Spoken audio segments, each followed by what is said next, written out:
Ukrainian President Trump. Amid the smoke, hidden deals no one knows about. Defense Minister of towards a peace. Is justice the reason for war or a deeper excuse? We had a peace, and that's President Trump. Is peace truly the end or the beginning of something even more dangerous? What we put up. What does betrayal bring in return? Who will bear the consequences? And what incentive to control Ukraine? The truth behind it all is far more shocking than you think.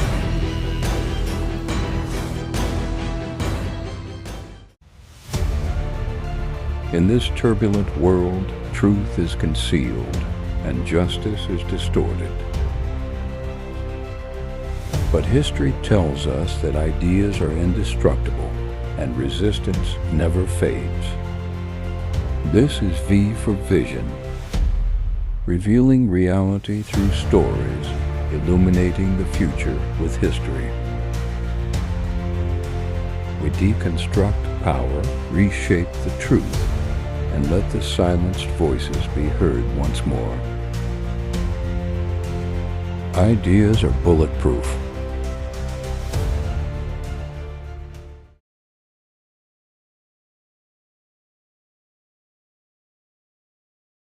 On February 7th, 2025, Reuters reported a shocking statement from Ukrainian President Zelensky during an interview. He candidly expressed that Ukraine was willing to establish a mineral partnership with the United States, offering rare earth resources in exchange for America's continued support in the ongoing war. Zelensky presented a map that had previously been classified, marking the rich rare earth deposits and other critical minerals within Ukrainian territory. With firm determination, he said, "If we are talking about an agreement, let's make a deal. We are fully cooperative." This statement, like the opening move of a high-stakes game, hinted at the strategic direction and future plans. This move was not just a simple declaration, but a sign of the beginning of a new political transaction. Zelensky's stance was calm and resolute. He did not succumb to external pressure, but instead proposed a mutually beneficial cooperation plan. The use is helping the most, so they should get more. They should and will have priority. This was not a handover of resources, but a call for a cooperative relationship that benefits both sides. Against this backdrop, U.S. President Trump's stance became clearer. He had previously stated that Ukraine should provide rare earth and other mineral resources, and promised to give financial aid to support Ukraine's war efforts. Zelensky did not respond indifferently, but showed a proactive attitude, sparking a diplomatic negotiation. Behind this deal was a complex political and economic game between the two countries. However, Zelensky's remarks did not elicit an immediate response from Trump. Instead, on February 9, 2025, Trump revealed that he had had a phone call with Russian President Putin to discuss potential peace negotiation terms. Subsequently, Trump revealed in an interview that he would be meeting with Putin in Saudi Arabia. A used peace plan may have quietly emerged. According to reports, this plan could include the following conditions. Ukraine must recognize the territories occupied by Russia as Russian land and must never join NATO. In return, the U.S. would offer post-war security guarantees to Ukraine and support its EU membership, with Europe being asked to provide billions in aid for Ukraine's post-war reconstruction. As the situation developed, U.S. Secretary of Defense Pete Hegseth made comments that suggested a possible shift in America's position on the Ukraine issue. On February 12, 2025, during a NATO meeting in Brussels, he stated that the restoration of Ukraine to its 2014 borders was no longer realistic. His words carried a heavy dose of realism, emphasizing that while a sovereign and prosperous Ukraine was needed, Ukraine's insistence on unrealistic territorial demands would only prolong the war. Hegseth's remarks undoubtedly laid the groundwork for the peace plan Trump was expected to propose.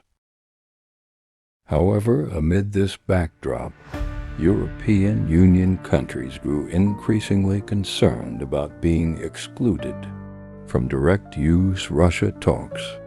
On February 13, 2025, the Financial Times reported that EU officials feared Europe might be sidelined in the peace talks, further diminishing Europe's influence on the Ukraine issue.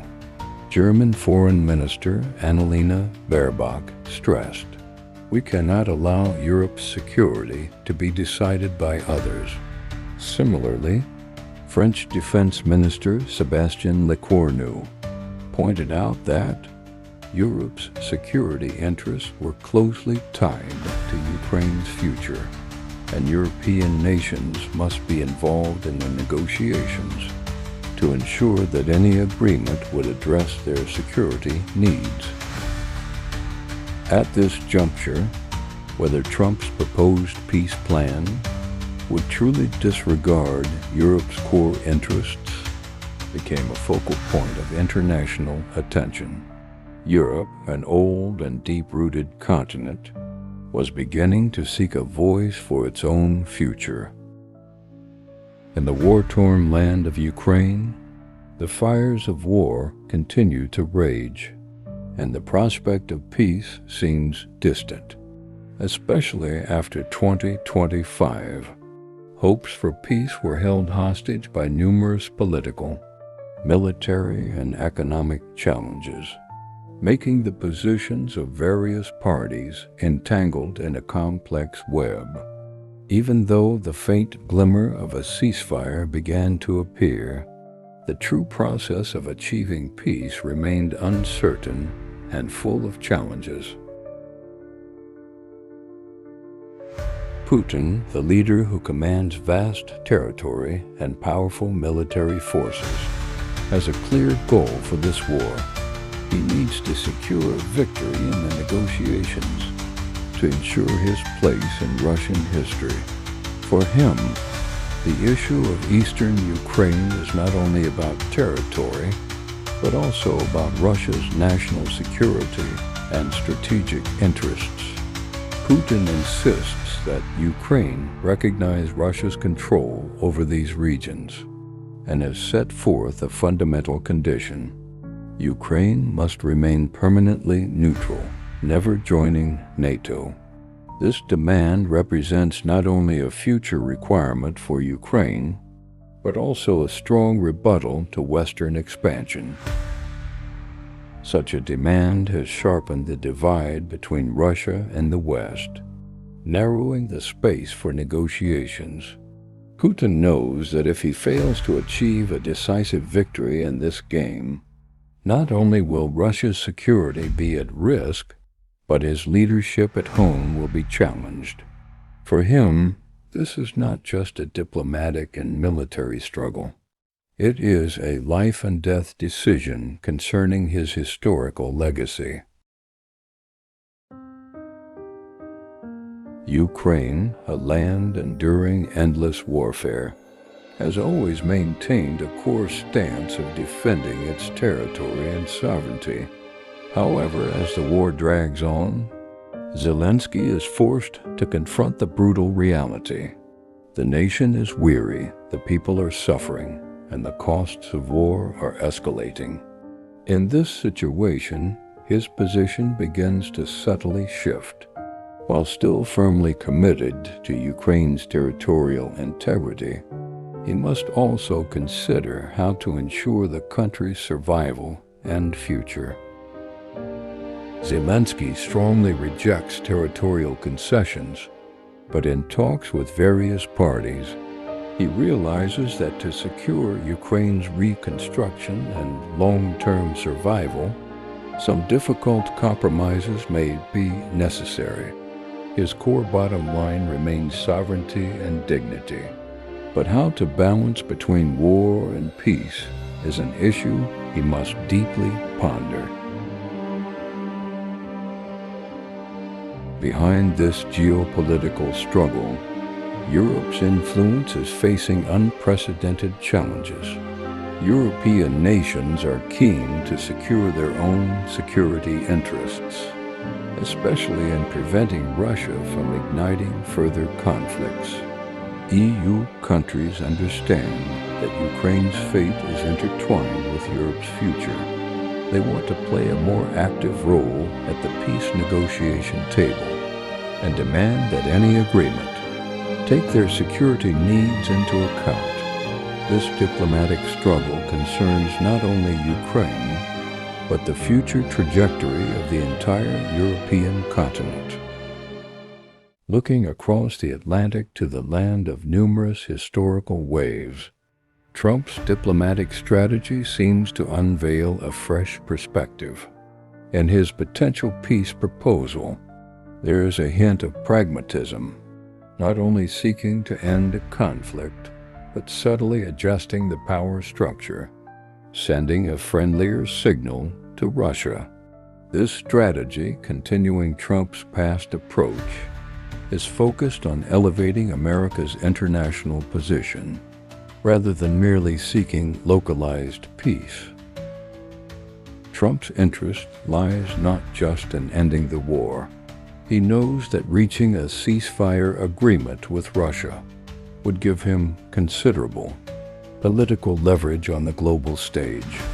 He is not only seeking to gain recognition for America, but also hoping to build deeper cooperation and support with Putin. When the shadow of ceasefire clears, his focus will turn to a far greater adversary, China. This agreement would undeniably pave a clearer and more favorable road for the increasingly heated U.S.-China rivalry. However, Trump faces more than just the shadow of the Russia-Ukraine war. The backdrop of this global contest is also a test of internal U.S. power restructuring, economic growth, military defense adjustments, and the reshaping of global order are issues calling for Trump to shift more resources. It is not just about war control of the Panama Canal, dominance over Greenland, and even taking over Gaza have all become areas of concern. Each decision hints at his deeper contemplation of America's future direction and prepares the nation for the upcoming Indo-Pacific competition. Trump's vision extends far beyond the Asian chessboard. He is keenly aware that Europe's role in this global contest is becoming increasingly important. Perhaps he does not wish to remain bogged down in the historical disputes of that continent, but instead hopes to push European nations to take on greater defense responsibilities. Once he called for NATO members to increase military spending to 5%, though this goal may be difficult to achieve. If he decides to withdraw U.S. involvement, Europe will be forced to bolster its own military expenditures, shifting the global military power balance and granting Europe a more prominent role in global security. Trump's peace proposal is like a carefully drawn painting, slowly emerging from the smoke of the Russia-Ukraine war. His strategy is not only about ending a regional conflict, but also about a profound international contest, shifting focus away from Europe's flames to an equally powerful and noteworthy rival China. This game is slowly unfolding, with each move filled with strategy and deeper meaning, steering the world's future toward an uncertain direction. However, the plans behind this strategy are not a simple game of power. Within Trump's strategy lies a more complex political intent.